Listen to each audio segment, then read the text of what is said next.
This episode is brought to you by the Shop 1 in 5 Pledge. We believe that when you purchase from a small online or offline business, your dollar goes further.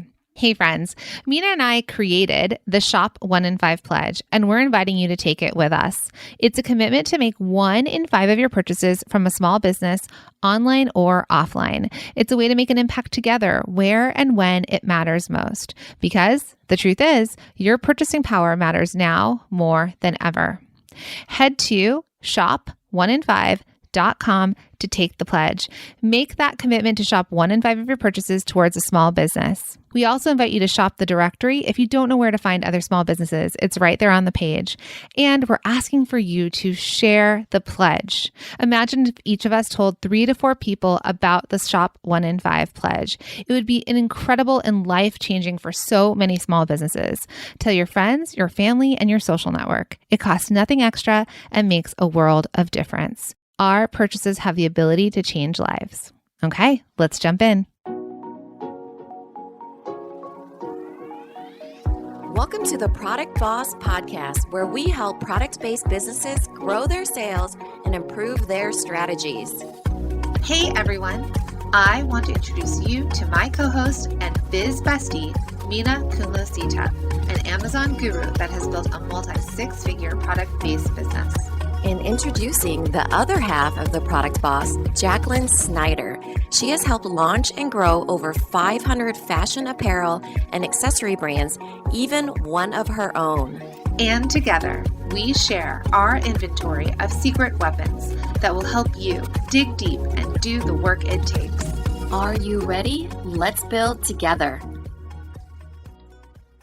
Well, hello, friends around the world. This is going to be a really fun conversation amongst 2 podcasts and 3 product-based business coaches. So I'm Jacqueline Snyder, and I have my co-host Minna on, and we are the co-hosts and co-founders of the Product Boss Podcast. And we're excited to be sitting here around this virtual roundtable with Therese Ortenblad. She is the founder of the Small Business Collaborative and the host of Let's Talk Shop podcast over in the UK in London. So, hey, Therese, we're so excited to chat with you today.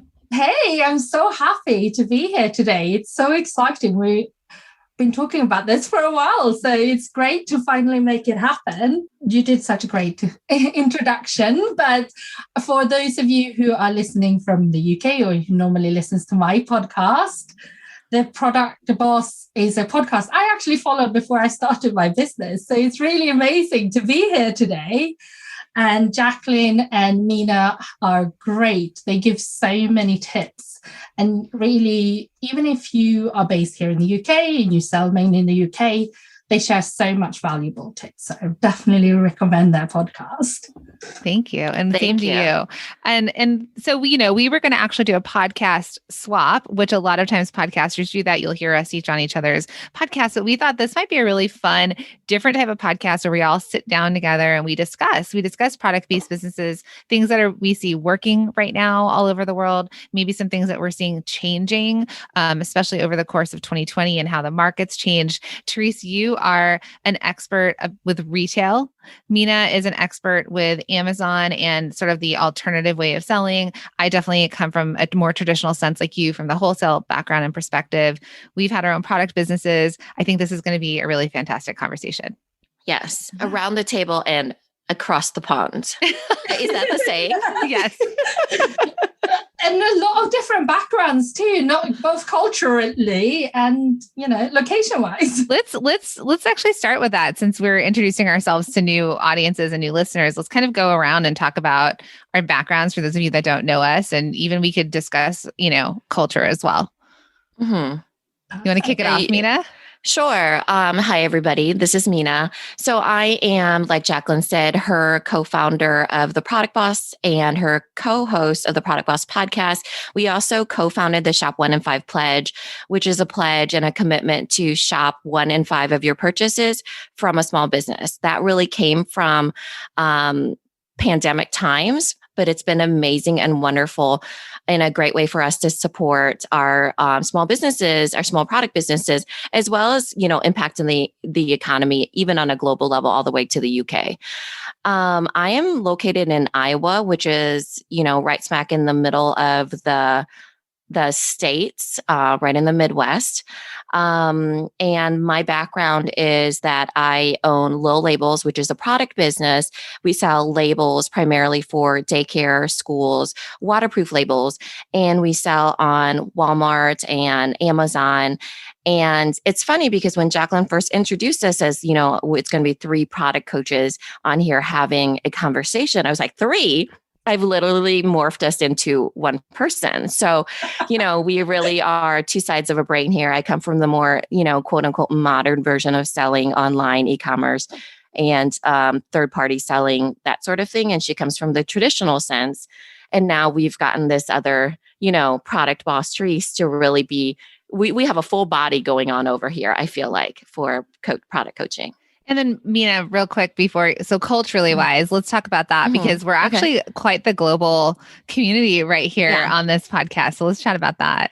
Yeah. So I'm actually Taidam, which has no country to it, but my parents immigrated here in 1975. Actually, my grandparents did. My dad was 19 and my mom was 18, but they were not married until they were here in the States for a while. So I'm Taidam, which is a mix of Thai, Lao, and Vietnamese.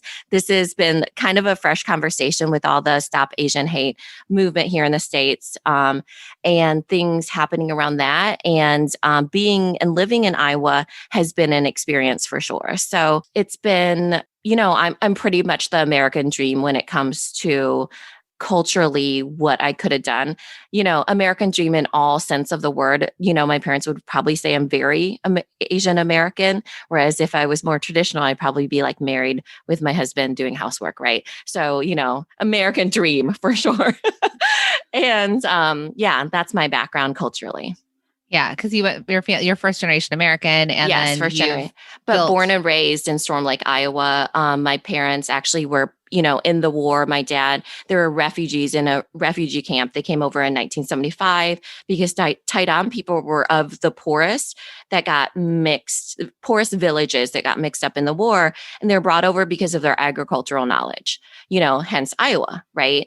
And so that has really made me who I am, I think, because we were, 1975 actually is a really early on movement of refugees coming to the States, and immigrants. And so it's been, I don't know, it's just a culture that I think gets no awareness whatsoever because there's only a certain amount of people, 10,000, 20,000, and then it's almost a lost culture too, because it has its own language. And as we grow and the generations evolve, then it's like all the elders are kind of passing away. And that's kind of where our story started. And now you're the owner of 2 highly successful businesses, like you said. Yeah, right. Therese, so tell us your background. So I come from a sales background, career-wise first, perhaps. I strangely studied fashion and textile design in Italy. And I thought I wanted to go into costume theatre, clothing and that sort of thing. So I thought, what better place than London? So I moved to London and then I decided I didn't want to do that. And I thought I better get a real job and fell into sales. It wasn't what I thought I would be doing at all, but I loved it. So I've been selling all sorts of things. I spent a lot of time in publishing, selling books, but to non-traditional channels, so anything but a bookshop. And now I help small business owners grow their businesses but through selling to wholesale. So selling to retailers. And I'm loving it. It's been 2.5 years now. So it's been really, really good. And from a cultural point of view, it's a bit of a mix. I'm adopted from South Korea and I grew up in Sweden. So I grew up with a white family. I think it's worth mentioning because I guess we've had quite different upbringings because of that, because I don't really know my culture. Well, I know my Swedish culture, obviously, but I don't know my Korean roots that well. And which is something I thought a lot about over the last what is it, a week? It's about a week now when we're recording. The whole thing about Asian hate and stuff has really been like, I mean, in general, thinking about my race is something I thought about a lot since last summer, and especially now. So it's really interesting to hear how it's been with you guys. And also, maybe we can get into it a little bit later if that's affected retail where you are, because I think that would be really interesting. Yeah, that's a great discussion. Hey, here's a little fun fact though, Therese. So you know that my name Minna is from I was named after a Swedish woman that worked with my mom in the factory.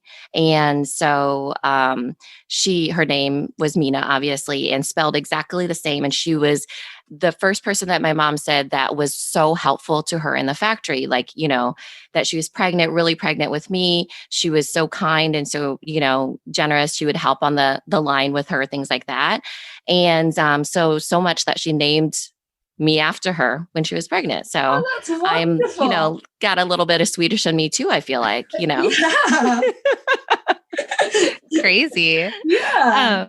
That's amazing. Yeah. So I'm Jacqueline, so that's my voice. And I am also first generation American, but we'll cut to my career first. So I went to school. I have my bachelor's in fine arts as a fashion designer. So similar to you, Therese, I was going to be a fashion designer. I am a fashion designer. I worked for some big companies. I worked for an Italian lingerie company, but they were based out here in the US. Really was given a lot of opportunities at a really young age, hired out of school to basically come in and act as lead designer for fashion brands. I worked with celebrity brands and whatnot. And then in my early 20s, as I was thinking about who I was going to work for next as a designer, I interviewed for Monique Lhuillier. I was working with Louis Vuitton, who was one of the biggest designers in Los Angeles at that time. I interviewed at BCBG. I was doing all the big places. But there was something calling me to working for smaller businesses. And so I actually started my own business, which is called Designer Consulting Co-op. And so for the last 14 years, I've consulted and coached startup fashion, apparel, and accessory brands. So that's my background, right? As a designer, I would design for them. I would develop and produce their apparel. I was basically a one-stop shop for somebody who had an idea to make it. So after, over a decade doing that, I also started my own accessories line back, I don't know, 2010-ish, I don't remember, which was called Cuffs Couture. And that was a wearable wrist wallet. It was when I used to still go out and dance. I didn't have children. I was, young and fun. And I didn't want to take my purse and leave my purse at the seat that we were sitting at, when we wanted to dance. So I created this product. I sold it globally. A lot of celebrities wore it. It ran its course. It was actually what brought Minna and I together because I was thinking about liquidating the product and contacted her because I met her in a Facebook group of fellow six-figure female entrepreneurs at the time. And she's like, you don't liquidate a product on Amazon, you grow a brand on Amazon. And that kind of kicked off her and my, lifelong relationship and then we turned into the Product Boss and we started this podcast and all of our courses and whatnot. So that's my lead into, I still have that business, but now I'm, like Minna said, the co-founder of the Product Boss, the co-founder of the Shop 1 and 5 Pledge. And culturally, I'm first generation American. So both of my parents immigrated. So my mom immigrated from London, close to where you are right now. My dad was actually a refugee from Morocco, went to Israel because I'm Jewish and was raised in Israel and then immigrated here as well. And he's very entrepreneurial. And I basically learned what I learned about being able to turn nothing into something. And I think Minna and I, from that scrappy first generation, from immigrants moving to the States, we've really been able to figure out how to grow businesses from your living room ultimately. So that's where we're at. And so let's jump into talking to our product bosses. Yeah. Yeah. Okay. So everywhere around the world has been covered. Now. Yes. Almost. So I think it would be smart in a way to start with 2020. I think that we've lived a lifetime almost within that year. And we've really seen some shifts happening. And I think that globally, we've seen the shift happen. So I guess one of the biggest questions is what, for both of you, what are you seeing has been some major shifts as far as us moving from 2020 into 2021? I well, here in the UK, and I'm guessing in the US too, with your because of your pledge and what I've seen on the internet, shopping small it's just been like a real, like, such strong support for shopping small since the pandemic started. I think that it had to do with a lot of things, but it really has been like a bit of a small business revolution, I think, over here too, because the businesses that did really, really well when lockdown first happened, we've had 3 lockdowns here in the UK, 3 main ones. We have had local restrictions and stuff, but we've had 3 main lockdowns. And the first one happened basically a year ago now, this week. And what happened was, like, the first 2 weeks, I think it was a bit of nothing happened. And then it went really crazy. People started shopping again, and they wanted to support local businesses and small businesses. So, product businesses that mainly had sold to shops, I had a few on my podcast, they all of a sudden had this thriving online business they hadn't given much thought to before, because their main income was from selling to trade. And I just thought that was so amazing. I actually then jumped on into, like, sharing a lot of those stories on the podcast. And it was just really fun to see all these people taking this as an opportunity instead of seeing it as something negative. And that has been amazing. How's it been in America with that? I think it's very much the same. There was a lot of fear. And when it first happened, people were convinced that people weren't going to shop, right? There was that whole idea of shut down, what was going to happen. People weren't going to shop. But let me tell you, when people are sitting at home and bored, they were shopping. They were trying to get pleasure at home. And then we saw a huge shift. I think, like you said, there was the shutdown, and then people were buying necessities, right? Oh, I can't go to the gym anymore. And we saw people trying to buy weight. Like, you could not buy weights to save your life here, like, to lift, literally. No, same here. And office chairs. Yes. And desks. I remember seeing someone, like, they're like, yeah, I found this outside of somebody's house. And they were trying to find a school desk for children, like a shorter desk. So I think at first it was a turn to making it comfortable at home or filling needs that you had, because not everyone worked from home. Minna and I worked from home. Did you work from home at the time? Yeah. So we all had an upper edge on, Zoom and all the things we should have invested in stocks. I feel like back then was Zoom and and Shopify. Those are the 2 things. Maybe and GameStop. And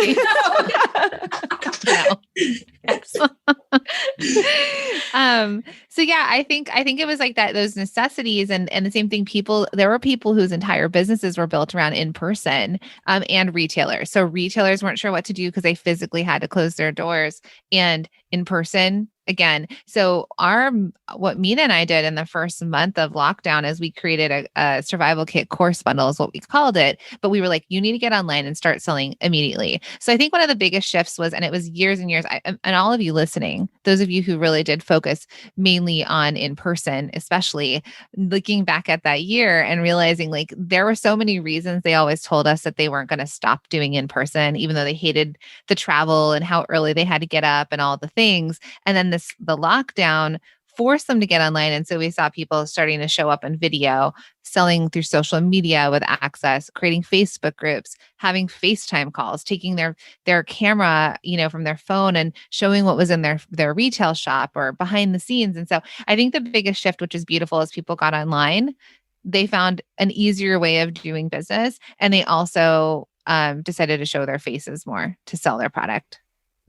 Yeah, I would definitely agree with that. I think right now we're seeing so many things happening as far as people feeling more hopeful and people really looking for small businesses to support. One big thing that I'm really excited about is I think we're seeing a shift towards social change being done through purchasing power. So we saw that with Black Lives Matter, in the States. We see that now with Stop Asian Hate. There's lots of things that are changing, even with global warming, right? The being more conscious of the earth and things like that. One thing One of the things that I'm really seeing is that what happened in 2020 is some seeds were planted, whether they were seeds of love or seeds of hate. And now we're seeing them start to sprout. And so what we're seeing is things start to sprout as far as like when the pandemic first hit, things saying like, Kung flu and China virus. Well, now we're seeing those seeds sprout to now a global or, at least in the States, movement towards stopping Asian hate because of the hate that sprouted from there, and people reacting to that and using their purchasing power and their entrepreneurial ability and raising funds and getting behind something and really using their dollar in a more thoughtful way. And I believe that truly came from 2020. People are still in that change of reflecting on who am I really as a business owner, as a consumer, as a person living in my house, when my whole world was disrupted, what does it look like now? And what are the things that I'm using my voice for? So that's one of the things that we're really seeing, I feel like, is people are starting to use their voice and people are listening. And there's things sprouting from things that were planted, whether good or bad, from 2020. And one of the most beautiful things is that sprouted from that is people unifying as well, small businesses coming together, allies of different people coming together, just different versions of that are coming to light. And it's been a beautiful thing to watch too. I've been loving following that. That has been the positive out of, there has been so much positivity out of this whole really terrible thing. I mean, all of it. I mean, just, both Black Lives Matter, that is even having to be a thing, and Stop Asian Hate having to be a thing, and the pandemic, obviously. But I just love how it's really rallied people together. And like you said, the whole thing that people are using their voting power, they're voting with their money. The pandemic really showed people that matters. I think we almost lost that before, that we forgot that we can actually do something about it. So we were just shopping out of convenience almost. A lot of us weren't shopping for, what we want the future to be, but now we are. Agreed. I think it was, and people talk about before the pandemic and when we get back to how that was. And I'm actually looking forward to the new way of life. Exactly what you said. I used to spend hours. I love Target. I know you guys don't have that in the UK. No. Lucky for you. No, I mean, it's, it's a big store. I'm trying to think if there's what stores it would be like. We don't have anything as big, but we do have stores that sell part of the kind of similar things. Would Boots be like that, or is Boots more like a drugstore? More like a drugstore, I would say, but like more like Dunelm or The Range or that sort of thing. Basically, you can get anything you want that you need. It's cheap. It's on trend, that kind of thing. And, there's the idea of going, and people would just go, and there's a Starbucks there, and so people get coffee and walk around and buy things, or there's discount shops of people buying things. And I think that there's this consciousness now twofold. One, we understand our purchasing power. So as consumers, we're all consumers, whether we own our own businesses, we understand that our dollar matters. It's our governments, your government, our government has done so many things to keep small businesses afloat. And then in return, the consumer can also keep those small businesses afloat by purchasing from a small business. When you have that choice, if you're going to buy a candle, you buy a candle from a small business versus just going and getting one at the drugstore, for example. If you're going to buy jewelry, could you support a small business that's making jewelry versus, again, something cheaper? We have H&M and Zara. We have those companies across, Topshop. So instead of buying from them. And then the other side of what we started to talk about was the social justice movements. So if we weren't sitting at home last year in June, the Black Lives Matter, BIPOC support, the sitting down and actually paying attention to some of the horrors that were happening in the world, right? We were so busy moving so fast that to pay attention and to actually sit with it. Like you said, we were at home. Like I mentioned, I'm Jewish. There's anti-Semitism all over the world. That is how it's been for my whole life and beyond. And then now with Asian hate and bringing forward that other thing of just realizing that people need to be kind to each other. And same thing, right? I think we're still very early in this movement. There hasn't been the same reaction yet that we had to BIPOC and Black Lives Matter. And then for us, we very much supported and used our platform to raise BIPOC-owned businesses, Black voices, and all that. And I think it's beautiful. I have two Asian women that I'm speaking to right now with two very, very different backgrounds. But also just the awareness there, right? That, and then what's going to happen moving forward. And I think slowly but surely, hopefully with all the hate that is happening at the same time, awareness of that, us looking at it, and us being able to continue to use our purchasing power to support minority-owned businesses, right? Because they truly, we're global. This conversation is global. Right. And I mean, that's what I mean, this is truly a candid and, open conversation. And that's what it is a conversation, right? I think we're all starting to talk about things more. And, even as small businesses, I think we all have a self-doubt to us all the time. And I think that it takes talking about it with our voices, openly talking about it, and then finding other people that understand it as well.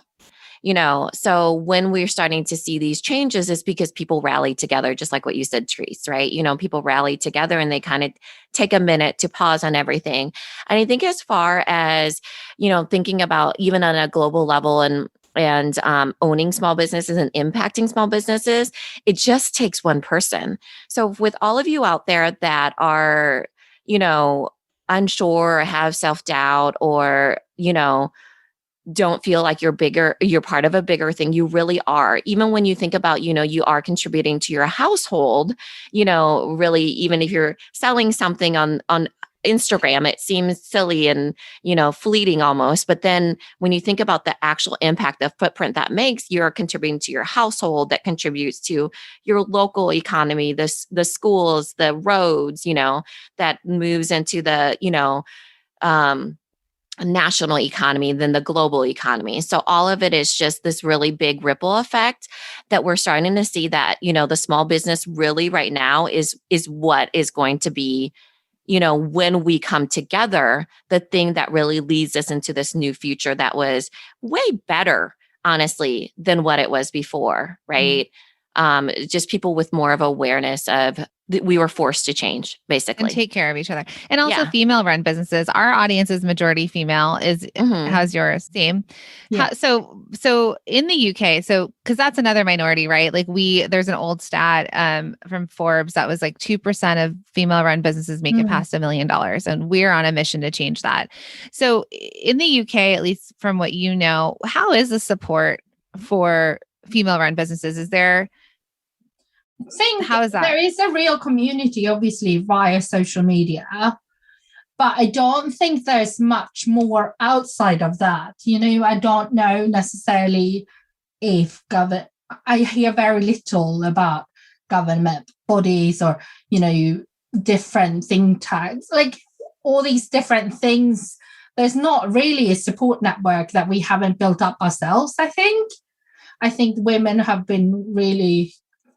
we like to gather, don't we? Whether it's virtually or in person, but I think there is a lot of brilliant resources now to come together and support one another.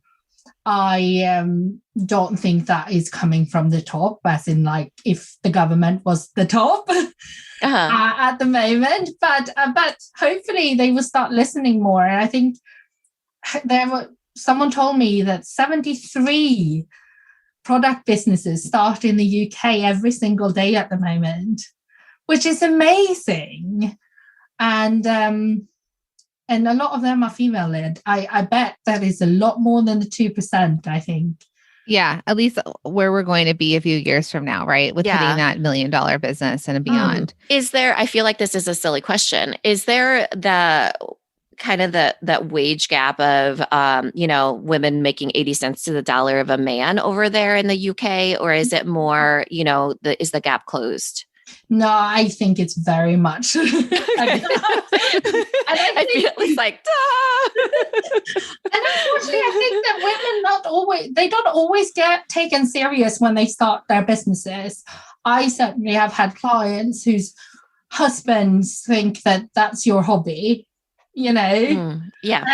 And it's hard to be taken serious sometimes as a woman. A lot of women, one thing that I noticed with a lot of people in my community, my Facebook group and stuff, people don't put on their Facebook profile that they are a business owner because they're really worried about what other people around them are going to think. I don't know if it's a similar thing in your communities, but people don't take women seriously enough. And I think women don't sometimes. I mean, you're right. If a woman starts making something from home, someone's probably like, "Oh, that's a nice hobby." If a man started making something from home, I know this sounds like a big assumption, but do people start to say, "Oh, that's a hobby" or "That's a business" if they're both selling? Yeah. Right? Oh, 100%. They're more like, "Good for you" when it's a woman. And then when it's a man, wood it's in like, your garage. yeah, when a man is making furniture or something and selling it, they're like, "Oh my gosh, that's amazing. What a great startup story." Yeah. So it is definitely just, perception of that definitely needs to change. And I think that really leads, I think women play a part in that as well, because women definitely can raise each other up in a way too. And I think that's definitely changing globally as well. Thank goodness. But yeah, it's interesting to see that, because I think it's kind of nice actually hearing that too, in a way, that it's not just the United States. That we all have to deal with it. I don't know. Sweden obviously is quite forward when it comes to gender. I was going to say, if we were talking about Sweden, it'd be a whole other conversation. Right. But they have put things in place. Although I've never been a business owner in Sweden, so I don't actually know how different it is in actual real life. Of course, on paper, it might be very different. It might be more equal in the views of other people, but actually living it, I don't know. And I will say, I think all three of us are on a mission to change that, and so all of you listening that haven't defined yourself as a business owner, if you make something or have something and you sell it in exchange for money, you own a business. So my friends, you're a business owner, right? If there's an exchange of money, right? You are in business. If you have to pay taxes on that, and hopefully you're all, up on the up and up, that's business. So I think that's something that we've really been about. I know you said you followed our podcast for a while, is this collaboration over competition, women supporting women. Now, listen, we're speaking very specifically to that. But again, we talked about minorities. It crosses genders, right? We're not trying to be so specific, but from our perspective, from our lived experience, this is what we know, and this is what we're able to chat about. So for all of you that haven't said that, like Therese said, add owner, co-founder, designer, creative visionary, add some sort of title, take ownership, boss, take ownership of what you've created, because I say it all the time, but you're courageous. As we look around, not everyone starts their own businesses. Not everyone has that courage to put themselves out there in that way. So I'd love for you all to take that away from this episode. Absolutely. And I love how you say your product bosses, because I think as women, we don't do ourselves any favors. I'm sorry if you guys have a different opinion, but I think that there's a lot of girl bosses and, like people's putting like odd gender, mompreneurs, and these sort of titles instead of actually being a boss or just being a business owner. I think we're not always helping ourselves. Yeah, absolutely. Agreed. I think, that's something that's changing, which has been so great too, because, how we frame it up is a lot of times how people see it. Right. And so, that's been something we've been seeing in our community. And like I said, it only just takes one person. In our case, it took two people, and we're changing a lot of things about perceptions of what people have for themselves, as well as, how they could help each other. And it's been amazing to see. I mean, look at this whole new world of, us three being around the world and being on a podcast episode together and speaking so freely, as well as like really placing in, like, we're planting our own seeds right now, right? We're planting our own seeds right now. And so it's really nice to see like people using their voices more, and what that could evolve into. Just 4 years ago, Jack and I were just two ordinary people in our own worlds that didn't even know each other, So women really have the ability, to impact each other, even when it just, one or two people meet up with each other. Okay. So what types of questions do you think that we could help or tips that we could give our audiences about perhaps starting a business, growing their business? I don't know. I was thinking about the difference between selling in America and selling here and what we can learn from each other. Because here people are so reserved about selling, whereas in America, it is very much you build your dream. And I love that. But here, people don't really dare to do that. So it would be interesting to talk a little bit how selling is different, I thought. I'd love to hear what we can laugh about. I was going to laugh about what's so funny is that she said, I think people are just more lovely over there as far as like when they think about things.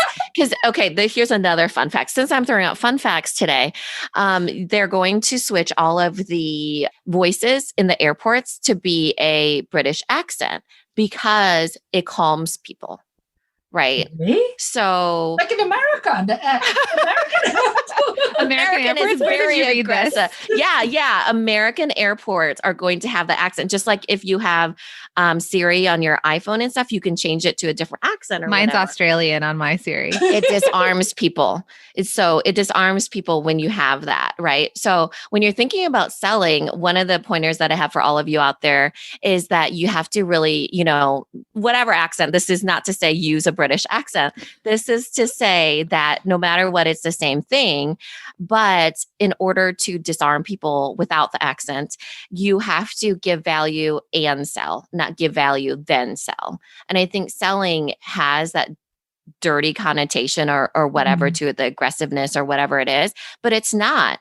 Lots of times people in exchange for value of some sort, they want to support you. They want to buy from you. They want to, be more thoughtful with their dollar, and you are just providing a product to them in exchange for that. And so you have to remember that is the scenario that's happening, not that you're selling them like a used car salesman or something. Well, you're not forcing them to buy anything. It's not like you're running after them and being like, you have to buy this. You are just telling them about all the positives with buying from you. And we don't have to hide that we're doing that because people want to hear that story. So tell me, because my family is half British, so I had a very loud half of my family, which comes from like the markets or the shouks in like Morocco, where there's like they haggle with you. It's like no, I'm not going to pay you $5. Like, oh, come back, lady. Like I'll sell it to you for $3. Like that's one. In that case, they are indeed running after you. That's one half. That's like my sales side. And then I have my mom's side, and they're very reserved. My mom sells stuff. She's a product business. She sells on Etsy, but she's very reserved. She's not comfortable with that selling. But there's also my grandma, if there's a sensitive subject, so British, she's like, what color are the walls? Like, that's how she changes the subject. So obviously it's culturally different everywhere and amongst all of us, right? We all have different cultures we're bringing, but let's talk about the UK then, what you're seeing in terms of how people sell, because also for all of our listeners that are global, if they want to get into the UK market, they probably also have to have an awareness of the culture. Yeah, I think it's a very don't show that you're selling kind of attitude sometimes. I wish we would learn a little bit, be a bit more pushy sometimes. Not pushy, but more open about that we're actually selling something. But it is very much, a conversation, which is lovely, but it is just lovely a lot of times. We're so polite and we're so nice to each other, whereas sometimes someone just needs a small, gentle push to, if they're open to it. I think that we can, here in the UK, for example, it's very much, if you introduce yourself to a retailer, it's, a lot of retailers nowadays, they don't even want you to call them or phone them. Some of them even say on their websites that they don't want you to walk into the shop. I know that's hard right now because we're not allowed to right now, but normally, whereas actually when you do it, it works. So it's, we're almost always holding back a little bit. And I think almost everyone, I would say probably 80 or 90% of the people I work with or that take a course of mine, everyone says they're not comfortable selling. They don't like selling, but everyone's doing it. Otherwise we wouldn't have businesses. So I think that there's no, I think a little bit of a more confidence of the fact that it's okay to sell would be really, really useful over here. Mm-hmm. And what I hear you saying too is that it's obviously being aware of like the cultural norms and being more polite but the zig and the zag, right? So while you could follow what everyone says and don't come in, if it feels like probably the risk takers are going to be outside the norm and actually might get attention. If you're still polite, if you're still offering, like you said, value, if you know that your product would be exceptional in their store, that their customers would want it. So I think when people are thinking, and this is in the States as well, if you're thinking about approaching, we say that a cold call should never be cold. It should be warm on your side. So if you go to a store and you're going to approach them, it's the idea of, why would they need your product? Why would their customer need your product? Connect the dots for them. And then it's as if your product's helping them, right? Yeah. Versus them helping you. You're like, I have this, and I sell to a lot of people in this town, or I see that you're missing this on your shelves and we have this great response. So I think it's exactly what Minna said initially with value, whether the value goes to your, like, what type of customer? Is it the buyer or is it direct to consumer? If you are offering the value of how it makes their lives better or will bring them money, for example, then it's an easier yes. Yeah, for sure. I love that. For sure. I think it's a cultural thing. I think I always grew up not being able to ask questions. Literally, we weren't allowed to ask questions. So for me, it was very hard for my personality in order to feel like I was selling. And I think I had to reframe it in my own mind.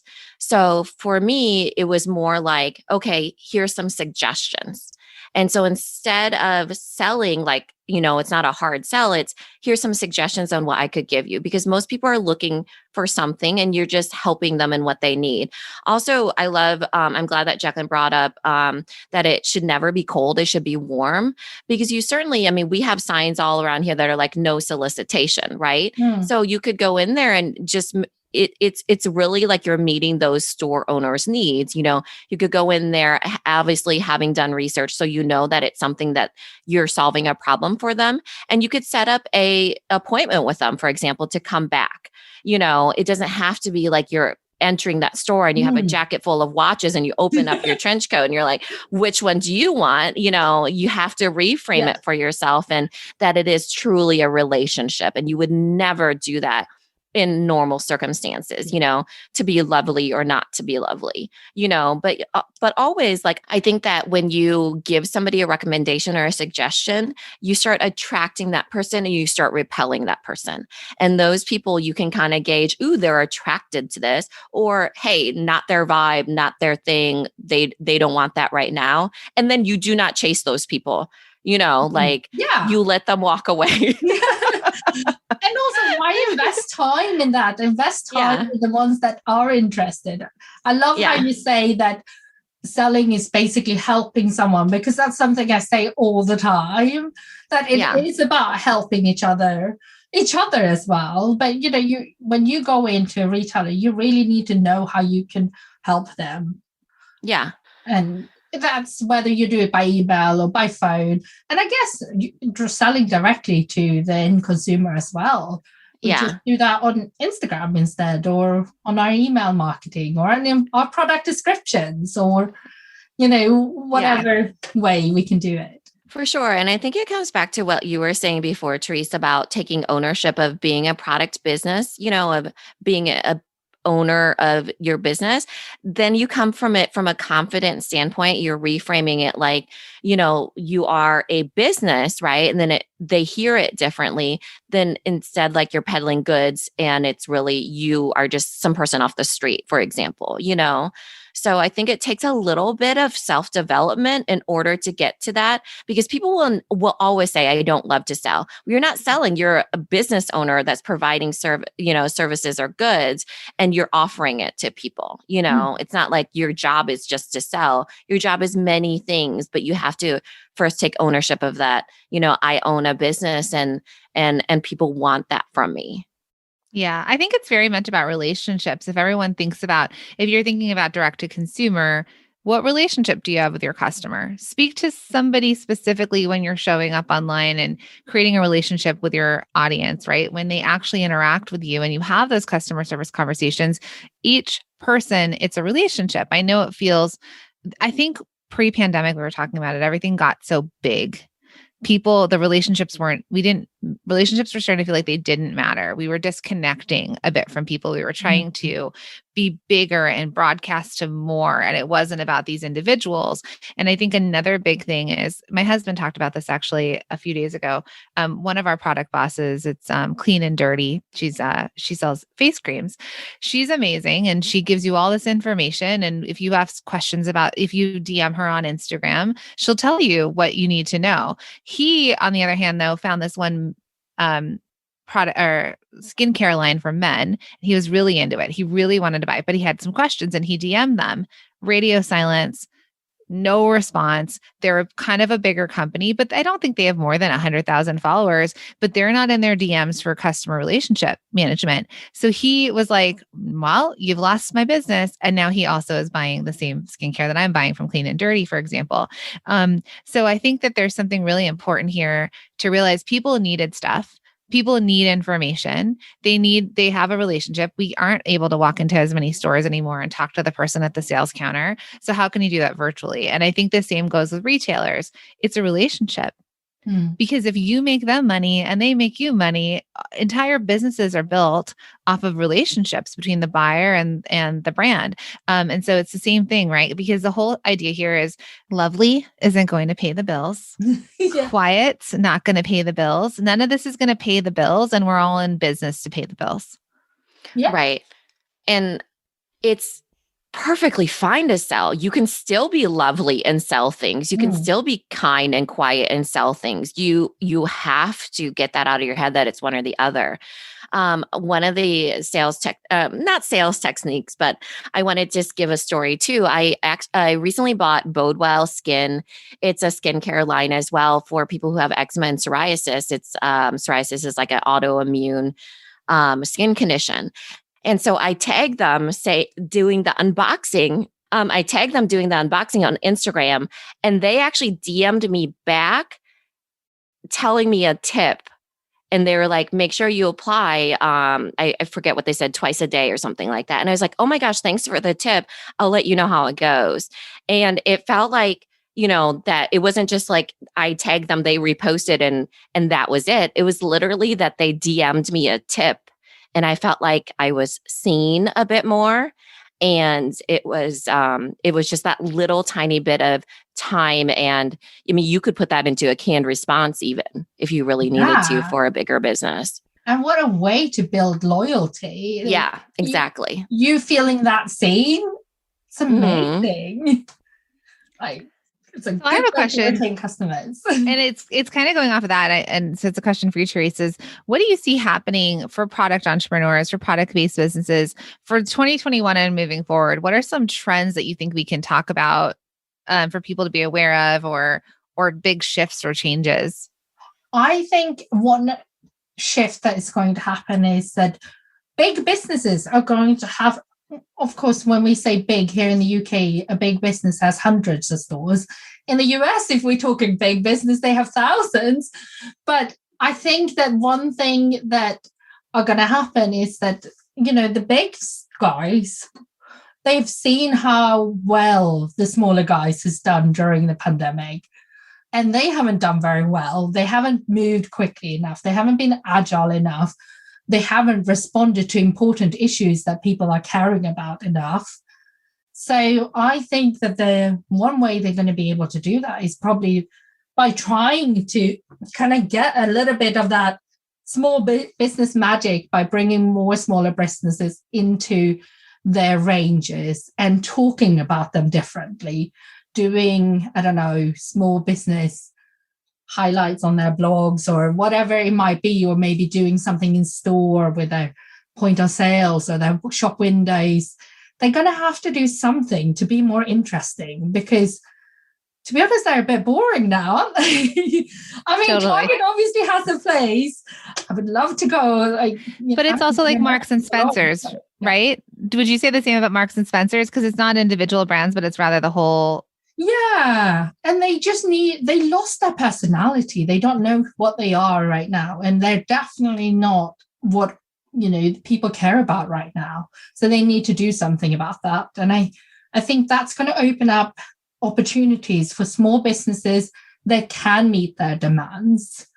So I think that, people, if that's your aspirations as a brand owner, I think you can work towards that and make sure that you're ready for that and pitch for that. I agree. We're seeing that in press too, like some of the major morning shows here that are, national morning shows. They've really been leaning into the small business story. Here's what I want to tip for everybody. Okay. Trends go in and trends go out. And unfortunately, big business sees small business as probably a trend right now until it's not, right? We all cycle. It's cyclical. So what I do want to say too is that it's our opportunity right now to really, you all could catapult and like it might take years to get the momentum that you could get right now in a much shorter amount of time because of the awareness and attention to small business. So if this is something you want to do, I would say that this year, 2021 especially, is the time to go in and take those opportunities, because that could be the thing that then sets you up year over year to be recognized and to get your foot in the door now.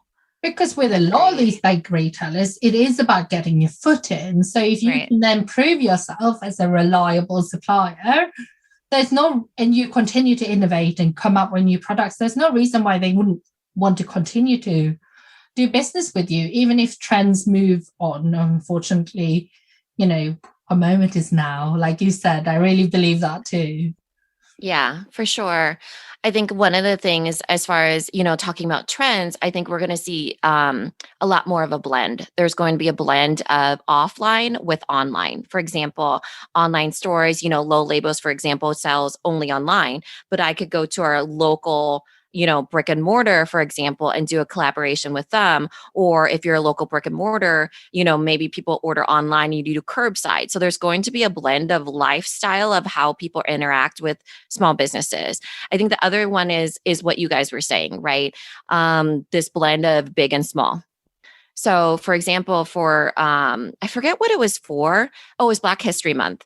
Going off of Black Lives Matter being a really big deal and pushing into this year still being a really big deal. But for Black History Month, I think it was FedEx that sent some of its small business vendors a big giant box with a whole bunch of small businesses in there, and they were all Black owned, and it was so cool to see that, right? So FedEx actually put themselves in the limelight or the spotlight with the small businesses, because they were able to facilitate things that those small businesses would never be able to do alone, And so I think that that's really cool. Like what you were saying, this, the big businesses getting in the door, they are definitely, we're going to see a blend of that in 2021. Yeah, I think if you all stay quiet and don't try and take advantage, like you said, like the moment is now. The moment is now for so many different things: small businesses, BIPOC-owned businesses, social justice changes, so many things that people are paying attention to. Do not miss this opportunity, right? We've been given this opportunity for visibility to, like you said, to be seen and heard. And I think vice versa, like you said, this customer feeling seen and heard and it actually mattering to them, right? Not being just one of the many. The trend that I see actually happening, and we're seeing it with big box retailers and also some of the very successful product business owners that we know, is the shift away from those massive discount sales So for example, there was such a holdup in production, right? I had never seen certain big box stores run out of product before where they sell out and you can't get more of it. And part of it was the production holdup, right? There were bottlenecks in production, things being imported, all the things that have kind of happened over the last year that we started seeing goods go away. So because of that, they saw that scarcity mattered more and that people bought. And so you're not seeing those huge blowout sales that maybe we were used to. Here in the States, we have Macy's, and Macy's always does these like gigantic sales. But I do see big boxes moving this way. And we've also told a lot of our product-based business owners not to do sales because they were selling so well that we're going to lean more into the promotion. So really highlighting products, promotions, launching new product lines, building scarcity around them, making it special versus having to run sales all the time to offer the discount to get customers in. So I think going back to the beginning of our conversation, if we're talking about value based, if we're talking about small business, if we're talking about limited quantities, if we're talking about handmade or special items, we could sell all of that through a promotion versus needing to offer some massive discount to be able to get the orders in. And I love that. It means that smaller businesses can definitely be more on an even playing field, because if you are making everything yourself, I think a lot of small businesses are thinking much more sustainably and ethically than perhaps the big guys sometimes. And if you're taking all those things into account, your product might be at a premium price point in comparison to a mass-produced equal. So I think maybe customers are price sensitive, but they're willing to pay more for the right product now, which I think is really interesting. That, yes, we want a bargain. I mean, we're always going to want a bargain sometimes. But if a business has done a good job of communicate their values and promoting themselves, like you were saying, Jacqueline, then people will still buy, because even if you're pricier. Do you have Peloton over where you are? We do. Okay. So that's a big thing that I remember prior to the pandemic, $2,500 or whatever it works out to in pounds or the Canadian dollar, but it was expensive and it was a luxury item. I remember everybody saying, when I make it, I'm going to buy myself a Peloton. It was like this luxury item. What's crazy is over the pandemic, when people really found value, that was value-based, they couldn't go to gyms, they needed to invest back into themselves. Peloton didn't offer a sale during the pandemic. Rather, it had 3 to 5 month wait times. And I know so many more people now, even my sister, which I actually had no idea that she was going to go buy it, because she doesn't make a ton of money, or she would consider herself that she could splurge on a Peloton, but it was something that was very important to her, and she was willing to wait for it and pay a premium for it and the subscription. So I think it's a really good example of what do people need, and if it's value based and you show up for them and you offer a good product and your customer service, that's a big part of what you do.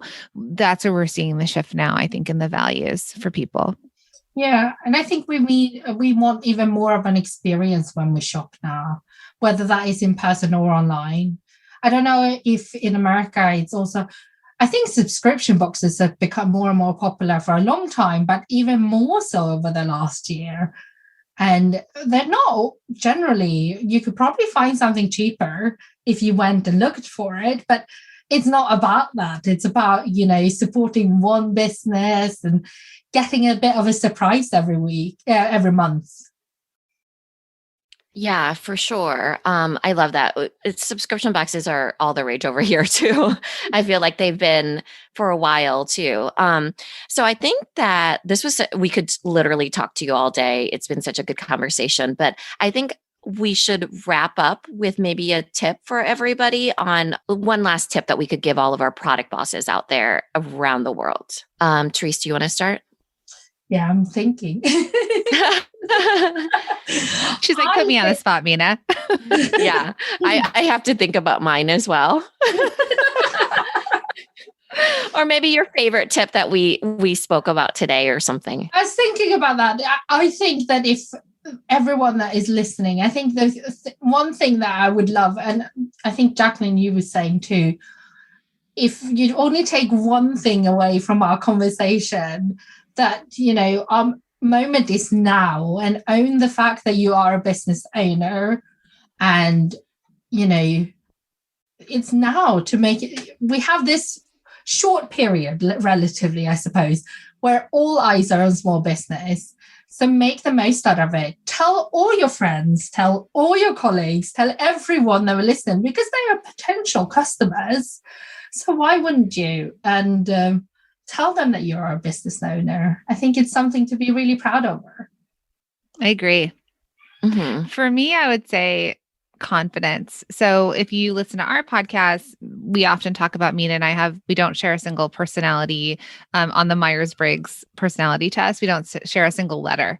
And we always say we make up one whole because we're so different in our approaches to things and things like that. But I'll say I wasn't always confident. It was learned. It was confidence in my knowledge and reinforcement that, I do know what I'm talking about. It comes with, I think, age, and it comes with the longer you're in business and a little bit of fake it till you make it, right? So a little bit of that, like, okay, I know enough. I'm a step ahead, or I'm just a couple steps ahead. So I think for all of you, I'd love for you, as we're talking about really, this is your moment. I think it's confidence, showing up with confidence, starting to surround yourself with people that get it. And that's why I think both of us have created podcasts for product-based business owners. We have courses, we have communities.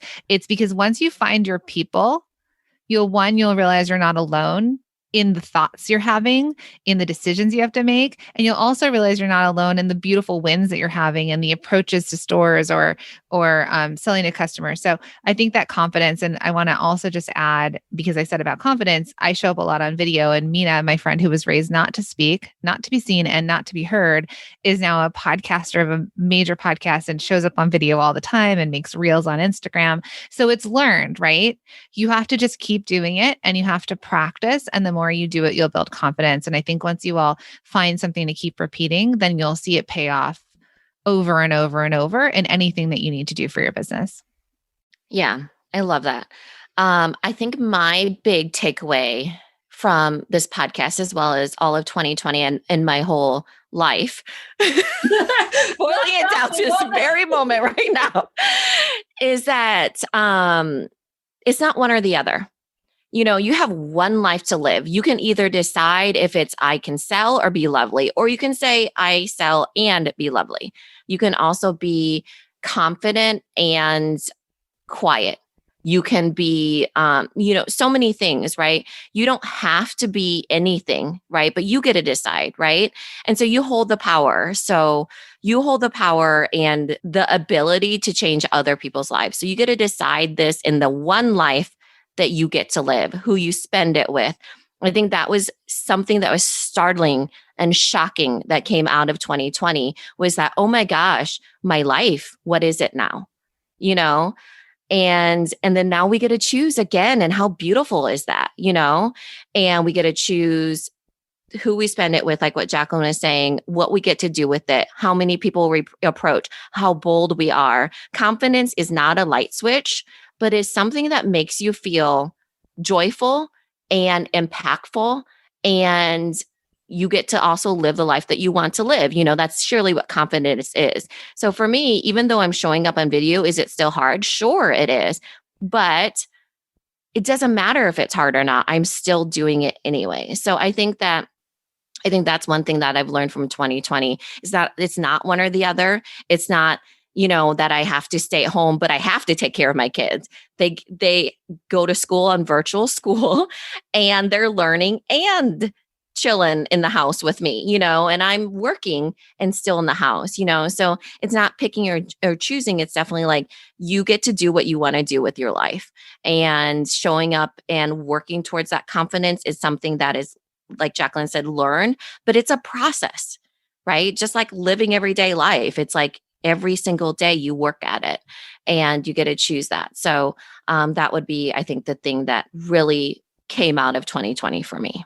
I love that. I think that's so good. The confidence thing, because I recently did a reel where I was dancing on. I never thought I would be dancing on the internet. I love it. I'm going and looking for that. I did one too where I was dancing and I was like, who am I and what have I turned into? And I would have never had the confidence to do that before.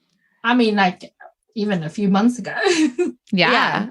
We're doing what it takes, right, to grow our businesses. So, all right. So, I'll let you all know how to listen to our podcast and how to connect with us. And then, Therese, if you want to let everyone know as well. So, for those of you that are new to us, we are the Product Boss Podcast. If you're listening, just head on over and subscribe to the Product Boss Podcast anywhere you listen to podcasts.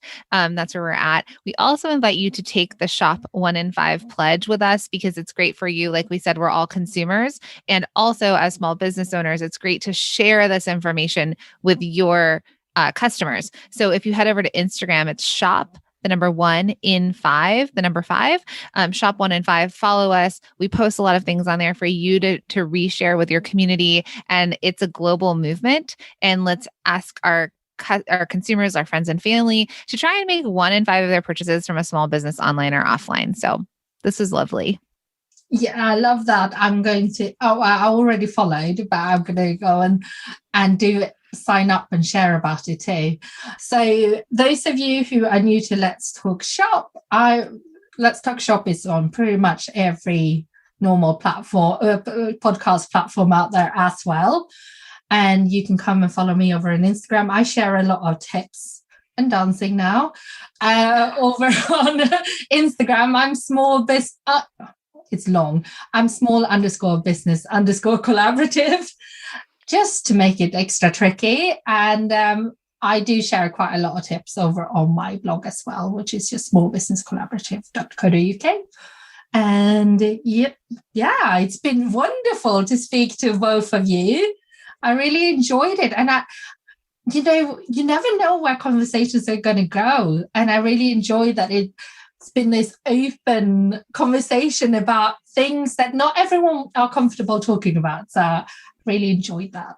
Agreed. And we'll put it all in the show notes for everyone to find. And I just want to add on that we've been trying to get on each other's podcasts for, I feel like a year almost. And so the beautiful thing and exactly what we've talked about in this conversation is what's come out of 2020 is sitting down and having these authentic conversations and connecting with people across the world. So, I've so enjoyed this. I know Minna has too. And we want to invite all of you to continue to explore your own communities and have these conversations as well. So thanks. Thank you so much. Yeah. Thanks everybody.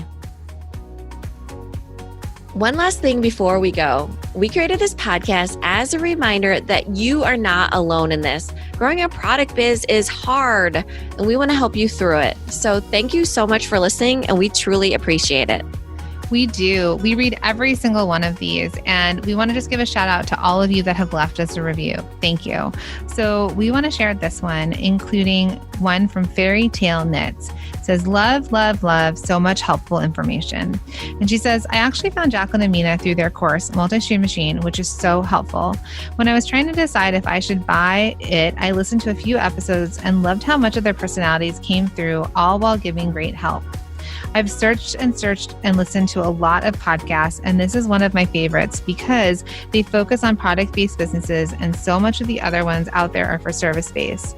Through their podcasts and classes, have helped my business so much. Thank you so much, Jacqueline and Minna. Thank you, Dawn from Fairy Tale Knits. This means so much to us. Yeah, thank you so much. That was such a great podcast review, and we love having you in our community. This episode is brought to you by the Shop 1 in 5 Pledge. We believe that when you purchase from a small online or offline business, your dollar goes further. Hey friends, Minna and I created the Shop 1 in 5 Pledge, and we're inviting you to take the pledge with us. It's a commitment to make 1 in 5 of your purchases from a small business, online or offline. It's a way to make an impact together where and when it matters most. Because the truth is, your purchasing power matters now more than ever. We're inviting you to take the pledge if you head to shop1in5.com. The link is in the show notes. And when you get there, please make sure to share the pledge with your friends, your family, and your customers. Let's invite everyone to take the Shop 1 in 5 pledge so that we can all use our purchasing power to change lives.